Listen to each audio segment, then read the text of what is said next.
Patriotic Party has a history when it comes to election of presidential candidates. Yes. A candidate is always given another chance to lead the party in a major election.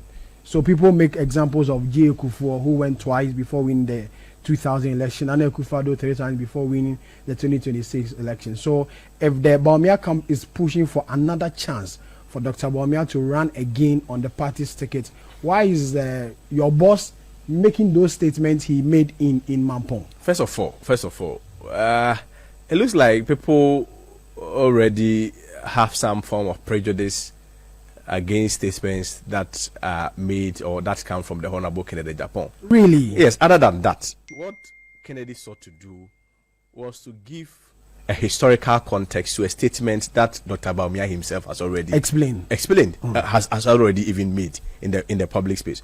Recall that it was Dr. Bawumia who advanced this argument, of course, given the historical antecedent of the party, and lay claim that President Kufuor was given the opportunity to go twice, and of course, Mr. President Akufo-Addo also had the opportunity to go 3 times, except to say that there was also another leg of the conversation of the history that we felt that he also maybe should have brought it up. But of course, I mean, he's a politician. It is natural that even when you are interpreting data or when you are making any statistical analysis, sometimes you can interpret it so that it may also support the case that you are making. So, I mean, we respect that. But when Kennedy met some of the party executives in Mampong, he felt that there was also an opportunity for him to throw broader light and put a very wide scope and proper context to what Dr. Bawumia said. That is where he brought in that, yes, it's true, what Dr. Bawumia said is true, but there has always been a caveat to that precedent, and that caveat is on performance. And he cited the instance of President Kufuor, that despite the fact that President Kufuor had a very short period of campaigning, I think there has been contention about the number of months that he had to campaign. Yeah. We see, it is true, undeniable, that President Kufuor's election the primaries was in April 1996. But common sense and basic logic will tell you that when you are elected after primary, certainly you have to look for your vice presidential candidate. Assuming without even admitting that it took about 4 months, April to plus 4 months will give around August, September. So it is not out of place if Kennedy Japan, as part of his argument, said that Kufuor had a very short period of campaigning, yet still was able to make a significant mark of 39%, very historic. And on that basis, the party people felt like it was commendable.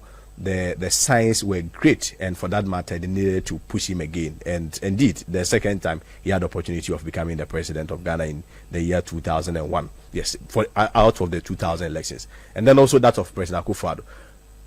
Context is always important when you're having discussions like this. In the case of, for instance, Dr. Bawumia, he has had the opportunity more or less to project himself for about 16 years, right? For when he was the vice presidential candidate for 8 years. He was vice presidential candidate. He wasn't the main candidate. Yeah, I mean, he's been the main candidate only once, which is 2024. Yes, but I mean, whichever way, when I became the spokesperson of the Ministry of Education, it was a platform. Even if I was not so intentional about projecting myself, my work alone should speak for me. Sure. I'm sure it was even on this basis that I have had the opportunity to be speaking with you on this platform. So whichever way, Dr. Bawumia had the opportunity of projecting himself, whether it was intentional or not, as a vice presidential candidate. Then he became vice president for also 8 years, right? That is cumulatively about 16 years. Then also had the opportunity to also even run in the main primaries and the elections itself. Now just oppose that to also President Akufo-Addo, who's at the time the highest office that President Akufo-Addo has ever occupied in the history of our country was a Minister of State. Yes, still. Do you know the outcome of President Akufo-Addo's election? President Akufo-Addo's popularity alone was able to traject the party and push us into a runoff to the extent that we lost the election at time with 23,000 votes. Same cannot be said about 1.7 million votes. So Kennedy Japan's foundation that he was building was that with all the history that Dr. Bawumia has laid and emphasized, the context is that at every point, the party people, the ordinary party foot soldiers, the polling station executives, they look at performance. And so Dr. Bawumia was right. But the other leg is that if the context or the caveat is that, yes, you are given a second chance when you perform. And very finally, I think it's also important to also add that in the case of Mr. Professor Dubois, for instance, he was not given a second chance. You recall, but the counter argument on that, which I've heard a lot of people on the Bawumia come say that election wasn't a proper election per se. Oh, there is some election. The 92 election really, switching from military rule to democracy. That election wasn't. Is that not? Should that not have even been the main reason why the party people should have even given a second chance? Because they felt that election was not even a proper election, and for that matter, Professor couldn't have been held liable for any loss or the humiliating defeat that the party had. Yes, so the party people felt that, well, you went and your records were not impressive, your performance were not impressive, and this is about data. Dr. Bawumia is a man of data. Unfortunately, it appears that when it comes to data on his performance, because you know very well that every first-time candidate of the NPP has never won a major election. You know that, right? Yeah, yes, each election has its own dynamics. I agree, but each election also has its dynamics, especially within our circumstance where you can project the next dynamics. And with the 2028 dynamics, it is very certain that the NDC is also going to bring a fresh candidate, right? Again, despite the fact that MPP has never had a candidate who had even won once, we've also had a precedent where in Ghana, 2 presidents in their first attempt had won for the first time. Reference can be made to President Dramani Mahama, who won for the first time, President Rawlings, who won for the first time. So you also have to look at the realities of the moment, the mood of the nation, what Ghanaians are calling for, what the party people are calling for. I mean, at a time where people believe that the trust, the confidence that they have in the career politicians is eroding. I mean, can we also make a case of somebody we believe is pragmatic, somebody we believe is not weak, somebody we believe is disciplined, somebody we believe is passionate? Can we also make a case for that? So yes, we also have to situate this and balance it, or just oppose it with the realities that each election also presents. Yes, it is true NPP has never presented a candidate that maybe for the first time has won. But in Ghana, we also had 2 candidates that has won for the first time. And again, me sitting here as an MPP who is a member of the MPP who is in opposition, as soon as we advance that argument and that logic, what it essentially means is that I probably have to wait for the next 8 to 12 years before the party comes into power again, which I'm not ready for. Based on the extension of the history and the logic that we are advancing. If I had to go by that, I probably have to wait for the next 8 to 12 years. And I'm not sure. I have the opportunity, by the grace of God, I'm quite young. Even in the next 12 years, I'll be quite still younger. But there are a lot of people who were literally opposition members, even though we're in government. For the past 8 years, they complained that they had nothing. I'm sure it's also even one of the reasons why they voted against, or they did not go and vote. Assuming such a person is 50 years now, the next 12 years, he'll be 62, retire from civil service, and may not even reap the benefit of the sacrifice that he made to the party. And I mean, to be very realistic and not mincing words, politics, even unlike religious activities, you require benefit. Not even necessarily just activity, but I mean, there is always interest in everything. Even in doing good, we do good to look good.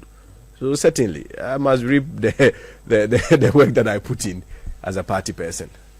That's all listening to Eyewitnesses, and this is Point Blank. My guest is Kwesi Kwate. He speaks for Kennedy or AGYAPONG, former member of parliament for the Access Central constituency, and one of the aspirants hoping to lead the NPP into the 2028 general election. Kwesi, we have some 3 minutes to wrap up the conversation. But then why does your boss want to be president? I mean, certainly to develop the country. You see, let me give you some statistics. If you read data from the World Bank, for instance, the World Bank estimates and projects that just 2030, your 2030 is about 5 years from now, right? If you look at developing economies, for instance, there will be about 1.2 billion people who will be looking for jobs. And out of this 1.2 billion people looking for jobs, there will be about 800 million of them who will look for jobs and they will not even get it in the first place because those jobs are non-existent.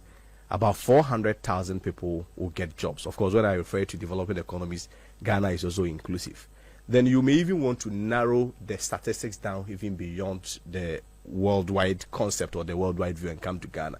For instance, if you look at the Ghana Statistical Service, for instance, it says that if you take any percentage, like 100 out of any 100 people, 80 of them that are working are underpaid, you are looking at they taking a salary not more than 3,000 Ghana cedis. Of course, if you want to even juxtapose how they are living, paying rent, school fees, fixing car and whatever, certainly people are literally living, on survivor, not necessarily on any decent basis. Then the remaining 20% are living in abject poverty.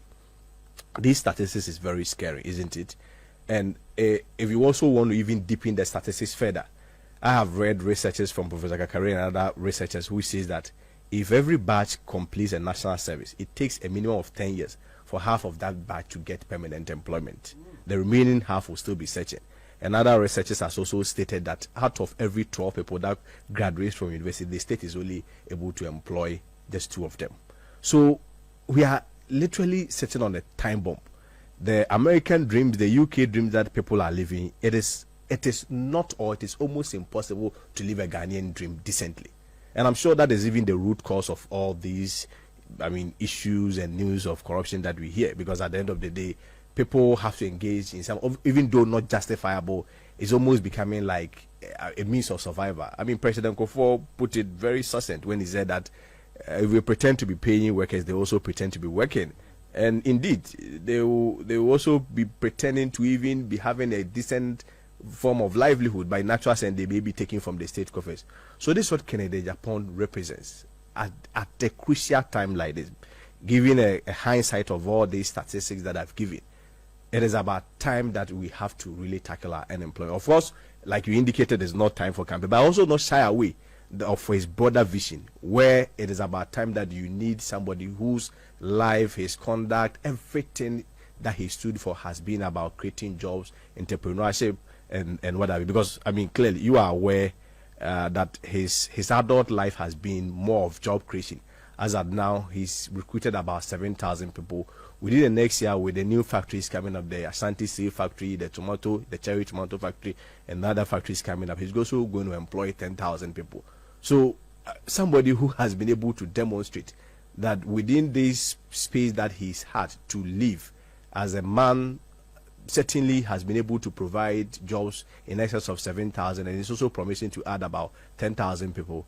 I am sure, coupled with the character traits and the leadership traits that he has, he's bold, he's not timid, he's assertive, he's very passionate, he's disciplined at a crucial time like this.